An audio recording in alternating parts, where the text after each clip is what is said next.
오늘 우리 같이 나눌 하나님 말씀은 마태복음 25장 14절에서 30절까지 말씀입니다. 제가 봉독하도록 하겠습니다. 마태복음 25장 14절부터입니다. 또 어떤 사람이 타국에 갈새 그 종들을 불러 자기 소유를 맡김과 같으니 각각 그 재능대로 한 사람에게는 금 5달란트를, 한 사람에게는 2달란트를, 한 사람에게는 1달란트를 주고 떠났더니 5달란트 받은 자는 바로 가서 그것으로 장사하여 또 5달란트를 남기고 2달란트 받은 자도 그같이 하여 또 2달란트를 남겼으되 1달란트 받은 자는 가서 땅을 파고 그 주인의 돈을 감추어 두었더니 오랜 후에 그 종들의 주인이 돌아와 그들과 결산할세 5달란트 받았던 자는 5달란트를 더 가지고 와서 이르되 주인이여 내게 5달란트를 주셨는데 보소서 내가 또 5달란트를 남겼나이다. 그 주인이 이르되 잘하였도다 착하고 충성된 종아 네가 적은 일에 충성하였음에 내가 많은 것을 내게 맡기리니 내 주인의 즐거움에 참여할지어다 하고 2달란트 받았던 자도 와서 이르되 주인이여 내게 2달란트를 주셨는데 보소서 내가 또 2달란트를 남겼나이다. 그 주인이 이르되 잘하였도다 착하고 충성된 종아 네가 적은 일에 충성하였음에 내가 많은 것을 내게 맡기리니 내 주인의 즐거움에 참여할지어다 하고 1달란트 받았던 자는 와서 이르되 주인이여 당신은 굳은 사람이라 심지 않은 데서 거두고 해치지 않은 데서 모으는 줄을 내가 알았으므로 두려워하여 나가서 당신의 달란트를 땅에 감추어 두었었나이다. 보소서 당신의 것을 가지셨나이다. 그 주인이 대답하여 이르되 악하고 게으른 종아 나는 심지 않은 데서 거두고 해치지 않은 데서 모으는 줄로 네가 알았느냐. 그러면 네가 마땅히 내 돈을 취리하는 자들에게나 맡겼다가 내가 돌아와서 내 원금과 이자를 받게 하였을 것이니라 하고 그에게서 그 1달란트를 빼앗아 10달란트 가진 자에게 주라. 무릇 있는 자는 받아 풍족하게 되고 없는 자는 그 있는 것까지 빼앗기리라. 이 무익한 종을 바깥 어두운 데로 내쫓으라. 거기서 슬피 울며 이를 갈리라 하니라. 아멘.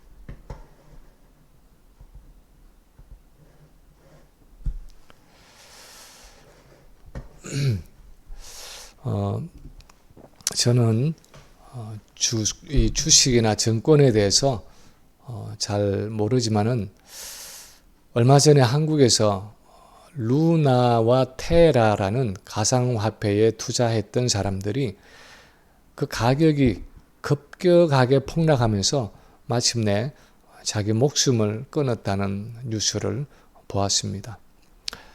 아마도 자기의 전 재산을 다 들여서 투자한 것 같은데 가격이 99% 이상 폭락을 해서 그 투자한 것들이 거의 종이 조각이 되어버려서 수백억 대의 손해를 보고는 감당할 길이 없어서 좌절해서 절망 가운데에 목숨을 끊은 것 같습니다.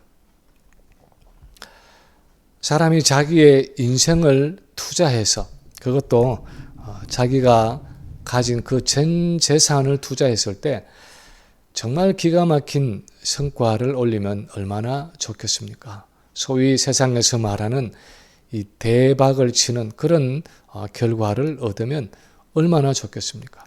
성경적인 표현으로 30배, 60배, 100배의 결실을 맺을 수 있으면 얼마나 좋겠습니까?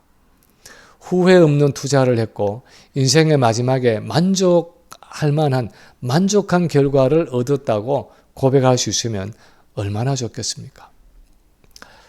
그런데 우리가 잘 아는 것처럼 그건 그렇게 쉬운 일이 아닙니다. 사람이 자기 인생의 자산을 후회 없이 투자하고 원하는 결실을 얻는다는 것은 말처럼 그렇게 쉬운 일이 아니라는 것을 우리가 이미 잘 알고 있습니다. 오늘 본문에도 보면 자기가 주인에게서 받은 자본을 가지고 투자해서 그것을 먼 훗날 여행에서 돌아온 주인에게 결산하는 새 청지기의 모습이 나타나고 있는데, 그들 중에도 이 새 청지기들 중에도 성공적으로 투자한 사람들도 있었지만 실패한 투자자도 있었습니다. 예수님의 비유 중에 하나인 이 달란트의 비유는 우리가 우리 인생의 자산을 어떻게 투자해야, 어떻게 투자해서 성공적인 결산을 얻을 수 있는가 하는 후회 없는 투자에 대한 이야기를 하고 있습니다.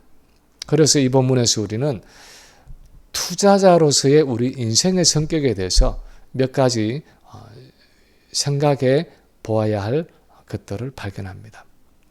첫째는 우리 모든 성도들에게는 예외 없이 다 하나님 나라를 세워가기 위한 어떤 자본이 주어졌다 하는 사실입니다. 우리 모든 성도들, 우리 모든 그리스도인들에게는 예외 없이 모두 다 하나님 나라를 세워가기 위한 어떤 자본이 주어졌다 하는 사실입니다. 오늘 본문에 보면 주인이 먼 나라로 여행을 가면서 세 종을 불러서 자기 소유를 맡겼습니다. 한 종에게는 금 5달란트를 맡기고 또 한 종에게는 금 2달란트를, 그리고 또 한 종에게는 금 1달란트를 맡기고 떠났다고 15절에서 기록하고 있습니다. 본문의 등장인물로 나타나는 이 세 종들은 모두 다 나름대로 투자를 해서 이윤을 남길 수 있는 어떤 자본을 주인으로부터 받았습니다. 이것은 예수님이 제자들에게 주신 이 하나님 나라의 성격에 대한 비유 중에 하나인데, 여기에서 먼 나라로 여행을 떠난 주인은 사실상 예수 그리스도 자신을 상징하고 있는 인물입니다. 이 땅에 오셔서 지상사역을 마치시고 성천하신 예수님은 그의 재림으로 다시 돌아오실 때까지 제자들에게 또 우리 성도들에게 하나님 나라를 세워가는 어떤 자산 또는 자원을 맡겨주셨다는 것입니다.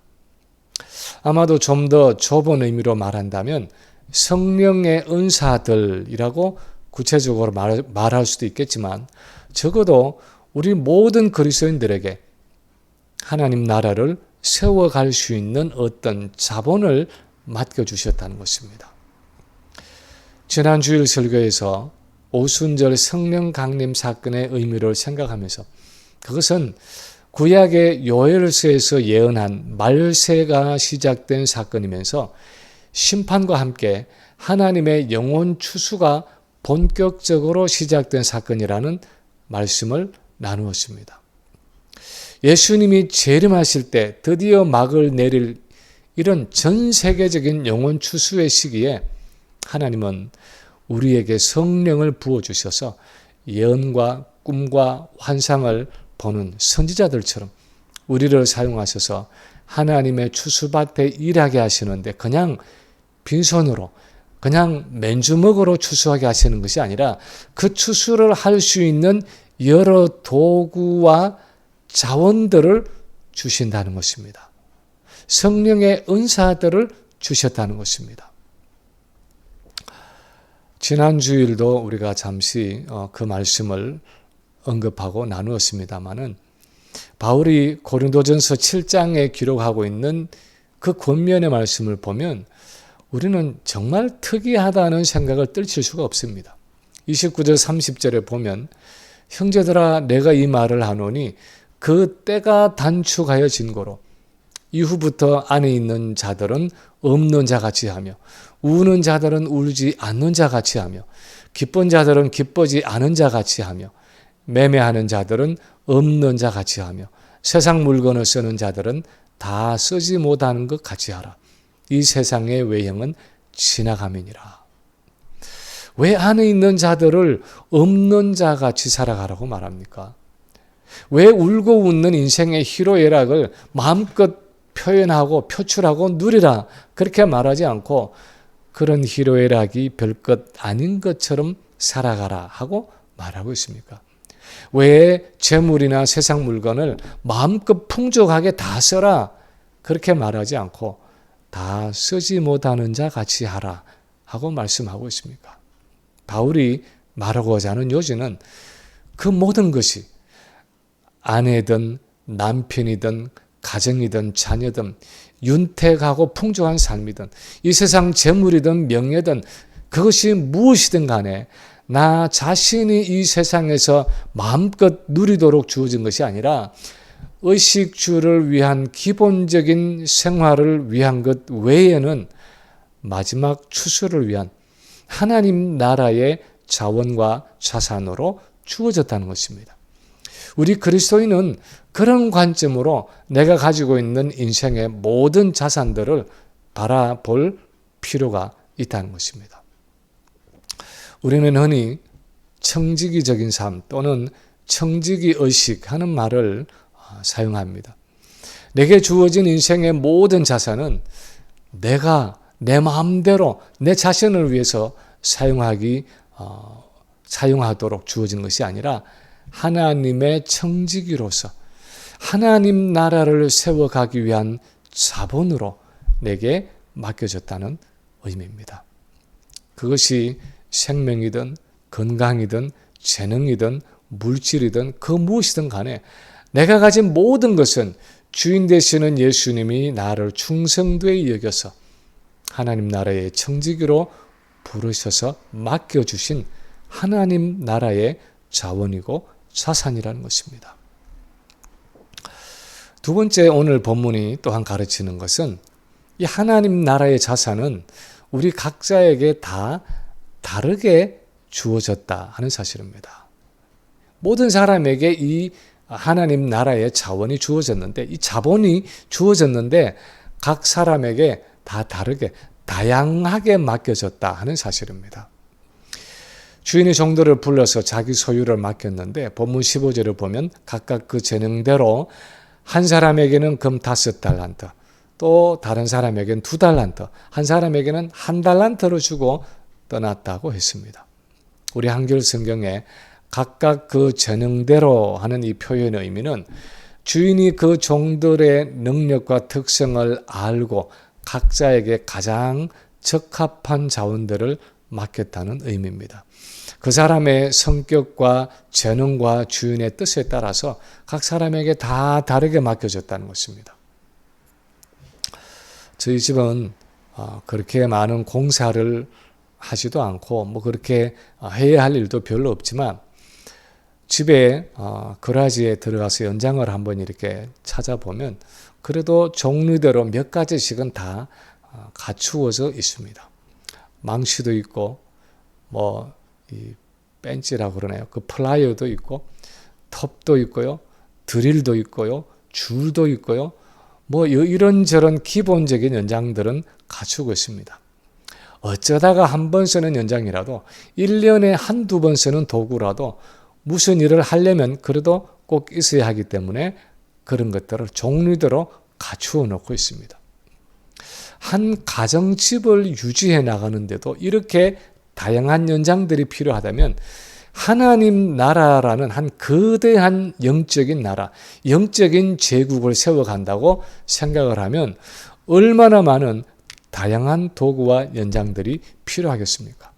성경에서는 그것을 성령의 은사라는 개념으로 설명을 합니다. 예수님이 이 땅을 떠나서 승천하시고 나서 오순절에 성령을 보내시고 그 성령을 통해서 우리 각 사람에게 그 하나님 나라를 위해서 일할 수 있는 각양 은사들을 허락해 주셨다는 것입니다. 로마서 12장 6절 이하에 보면 그 다양한 은사들을 이렇게 설명하고 있습니다.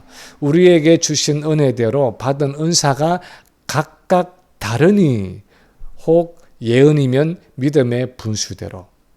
예언은 오늘날 설교에 해당하는 은사로서 우리 목사들이 주로 활용하는 은사입니다. 혹 섬기는 일이면 섬기는 일로 기록하는데 여러 모습으로 몸을 가지고 교회를 섬기는 직분자들과 또 은사들이 있습니다. 아마도 쉽게 말하면 우리 집사님들, 여러 부서를 맡아 계시는 그런 집사님들의 사역이 여기에 속할 수 있습니다.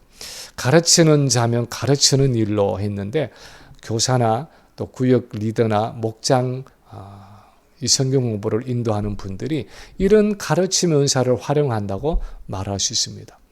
혹 위로하는 자면 위로하는 일로 그랬는데 사실 우리 권사님들의 사역이 주로 여기에 속합니다. 남을 위로하고 기도해주고 말씀으로 권면하는 그런 은사들을 우리 권사님들이 가지고 있고 활용을 합니다. 구제하는 자는 성실함으로 그랬는데 구제의 은사를 가지고 다른 사람과 나누고 또 열심히 섬기고 돕는 분들도 있습니다. 다스리는 자는 부지런함으로 했는데 장로님들의 사역이 여기에 속할 수 있습니다. 그래서 장로님들을 영어로 ruling elder라고 부르는데 영적으로 다스리고 돌보고 교회의 질서를 세우는 은사입니다.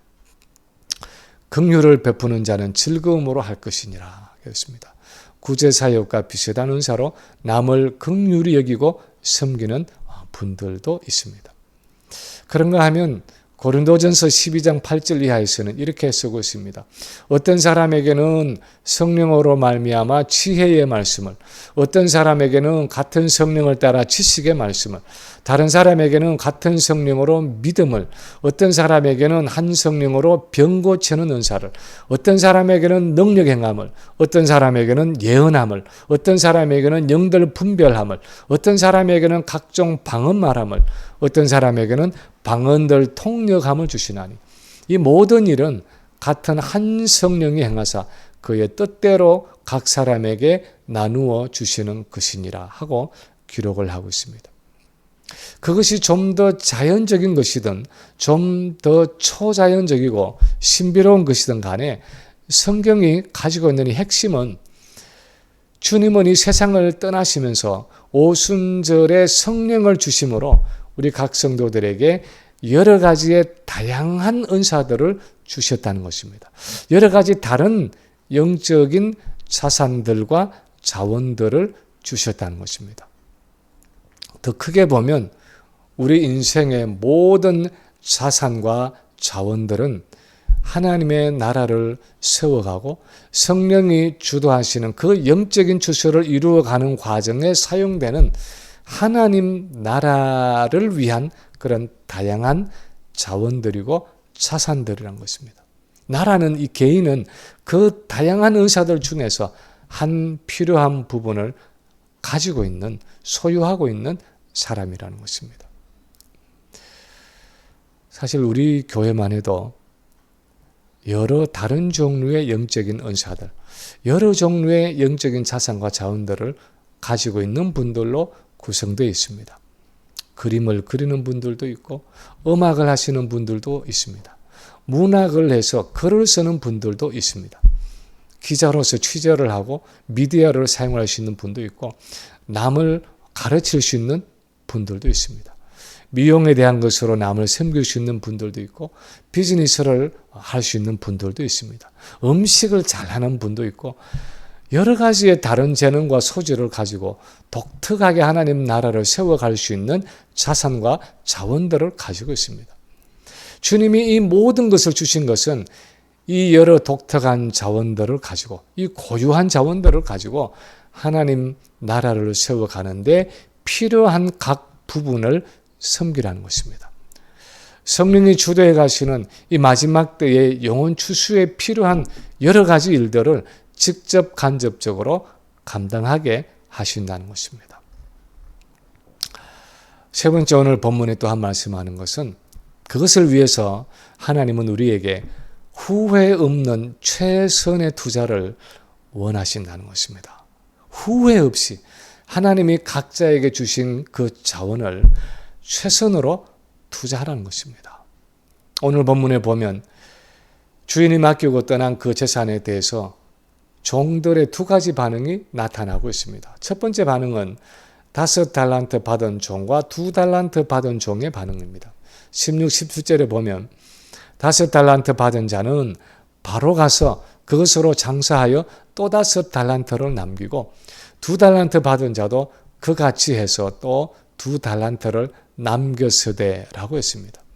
이 종들은 바로 가서 즉각적으로 가서 주인이 맡겨준 재산을 가지고 투자를 하고 장사를 해서 마침내 주인이 돌아올 무렵에는 그 배의 이윤을 남겼습니다.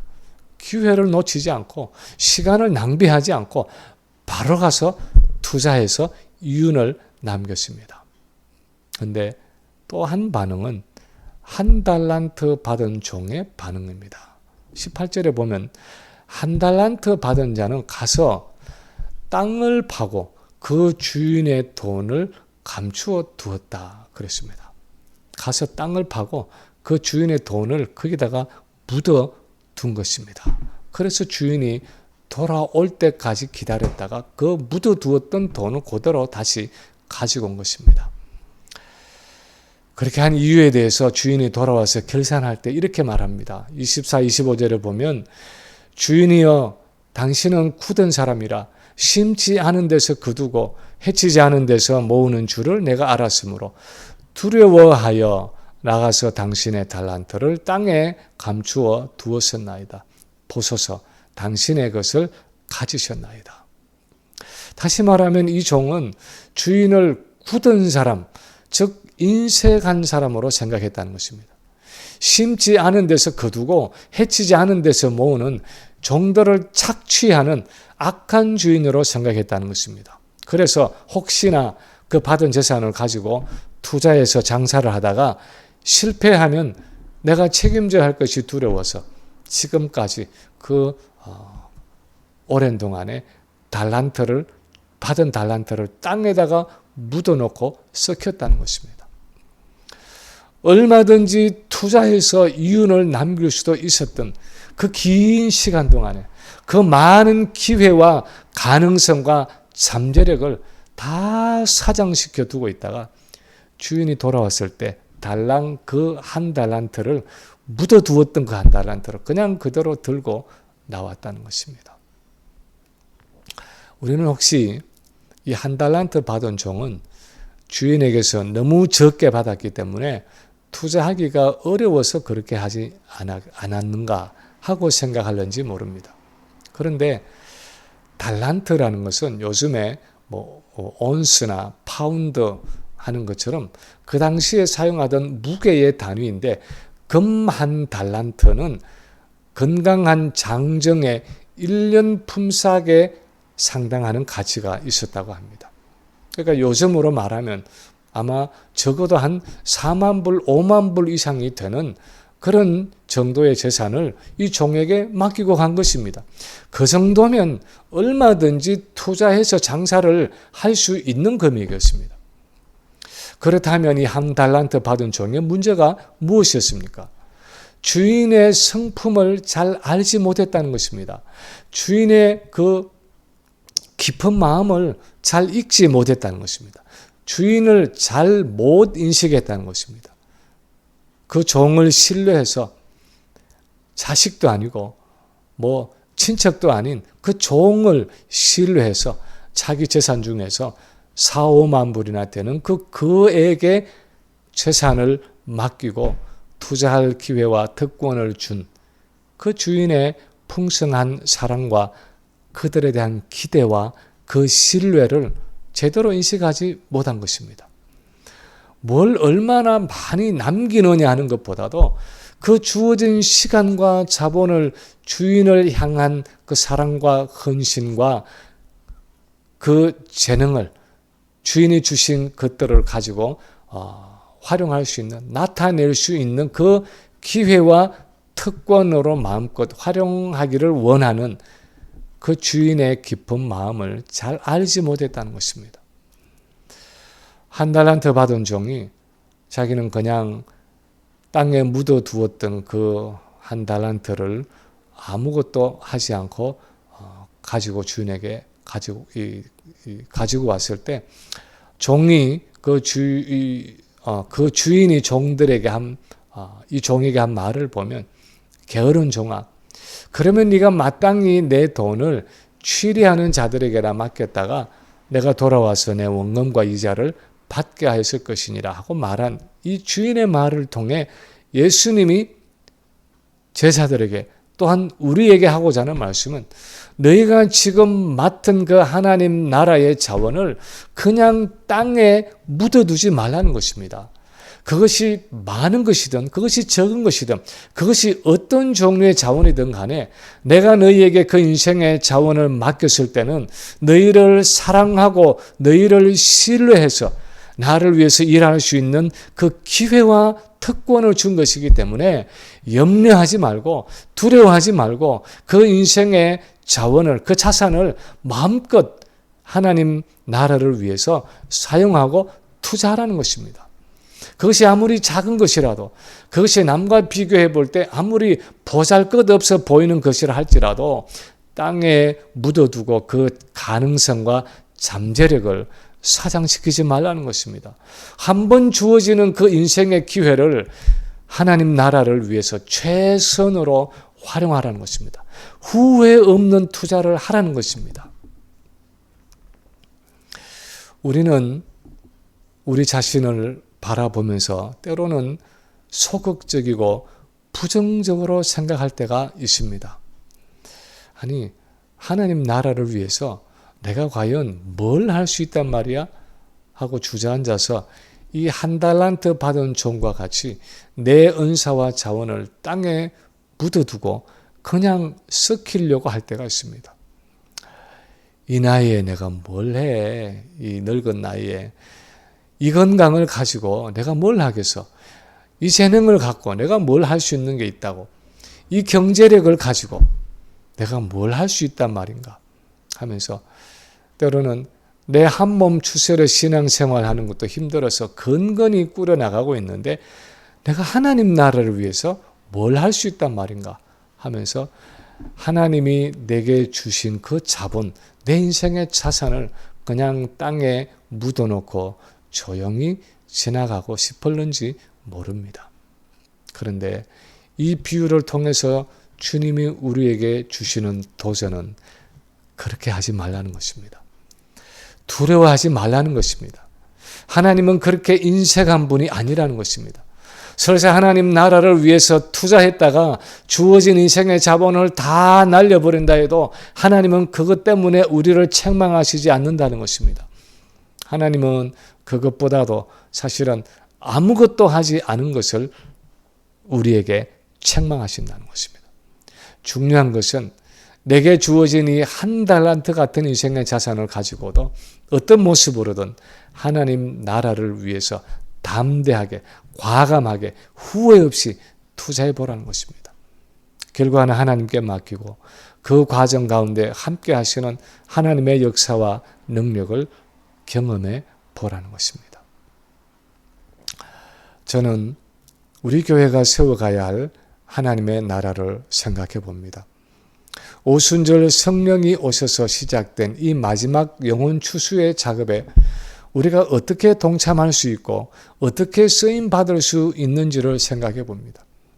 지금 기도와 조그마한 재정으로 후원하고 있는 선교사역 외에 다른 여러 것들도 있겠지만 적어도 우리 주변에 있는 1만 한인 가구에게 진리의 말씀을 선포하고 저들에게 가서 조그마한 교회가 되어주고 저들을 하나님 앞으로 인도하는 그 일에 어떻게 쓰임받을 수 있을까 하는 생각들을 해봅니다. 구체적으로 무엇을 하고 어떻게 해야 하든지 간에 중요한 것은 하나님이 우리 각자에게 주신 그 하나님 나라의 자산을, 그 하나님 나라의 자원을 후회함이 없도록 최선으로 투자해야 한다는 것입니다. 그것이 아무리 적고 보잘것없는 것이라고 해도 하나님 나라를 위해 쓰일 수만 있다면 나의 작은 정성과 노력과 재능과 힘을 영혼을 구원하고 영혼을 추수하고 하나님 나라를 완성하는 그 일을 위해서 최선으로 투자해야 한다는 것입니다. 후회 없는 투자를 해야 한다는 것입니다. 이제 말씀을 마칩니다. 오늘 이 본문에 나오는 세 종들에게 가장 중요했던 것은 주인이 타국을 여행하느라고 떠나 있는 동안에 내가 얼마나 편안하고 안락하게 잘 먹고 잘 사느냐가 아니었을 것입니다. 그들에게 가장 중요했던 것은 주인이 돌아올 때 내 삶을 어떻게 결산할 것이냐, 주인이 내 삶을 어떻게 결산하실 것이냐 하는 것이었습니다. 내게 맡겨준 그 자본을 가지고 투자해서 어떤 결실을 얻었는지 결산할 때 내가 과연 어떤 평가를 받을까 하는 사실이었습니다. 착하고 충성된 종아 하고 칭찬하실는지, 악하고 게으른 종아 하고 책망하실는지, 그 주인의 마지막 평가가 이 종들에게는 가장 궁극적인 관심사였습니다. 근데 오늘날 우리의 삶도 마찬가지입니다. 오순절 이후에 말세를 살아가는 우리에게 가장 중요한 것은 내가 이 땅에서 얼마나 안락하고 윤택하고 편안하게 살아가느냐 하는 것이 아닐 것입니다. 그것보다 훨씬 더 중요한 것은 내가 받은 이 성령의 은사와 인생의 자원을 가지고 무엇에 어떻게 투자해서 하나님 나라를 위해서 무엇을 남기느냐 하는 것입니다. 주님 앞에 설 때에 주님이 내 삶을 어떻게 결산하시고 평가하실 것인가 하는 것입니다. 정말 착하고 충성된 종아 하고 칭찬하실는지, 아니면 악하고 게으른 종아 하면서 책망하실는지, 주님이 내 삶을 어떻게 결산하시고 평가하시느냐 하는 것이 우리 삶의 가장 중요한 관심사가 되어야 하는 것입니다. 바라기는 우리의 남은 인생의 자산을 가지고 하나님의 나라와 마지막 때의 영혼 추수를 위해서 후회 없이 투자할 수 있는 우리 모든 성도들 되시기를 주님의 이름으로 간절히 축원합니다.